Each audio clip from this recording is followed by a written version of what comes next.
Another great question. So, research opportunities for high schoolers are honestly unlikely, but still possible. Props to you and your son for actually knowing what you want to do this early in life. I had no idea what I wanted to do with my life when I was in high school.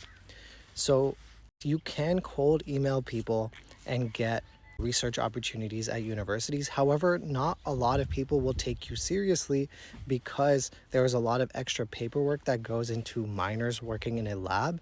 And also, high schoolers typically can't contribute that much of their time in a lab unless it's over the summer, right? Because high schoolers have to go to school from 8 to 3 every single day. It's unrealistic to expect them to spend multiple hours per day in the lab. Now, that being said, I do see high schoolers in the lab. In my floor, I've seen high schoolers work in the lab. It typically happens over the summer. This may not be the most fair thing in the world, but a lot of the high schoolers who are working in research labs got the position because their family friend was a professor or something like that. However, we had high schoolers who've reached out via cold email actually work in the lab. However, your emails probably have to be a lot better because it takes a lot more for you to get noticed as a high schooler. If you have some impressive achievement, or if you're really passionate about a specific field of research and you can communicate that well in an email to a grad student, likely professors are not going to take these emails seriously, then you have a chance if the grad school student advocates for you. Now, you also mentioned paid opportunities. I hope that means opportunities where the student gets paid in form of a stipend. In that case, yes, they are just very competitive and they do exist.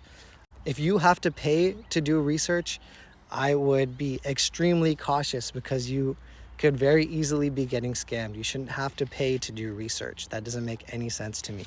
There are formal programs where you could do research. Some that come to mind are, I'm in Orange County, so we have the lab for fluorescence dynamics. They have a 2-week summer program. That's a good way to get your foot in the door for research. There, I think Stanford has a program. I think it's like SIMR or something like that.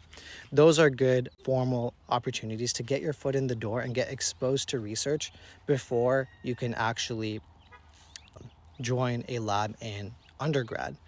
Now, for publications, like I said, high schoolers don't really contribute that much of their time in the lab, so it's going to be a lot harder to get a publication. I would actually focus first on getting a lab position, and then once you're in the lab position, try to spend as much time as possible, help out the grad student as much as possible, and that's the best way that you can get your name on a publication. I hope this helps.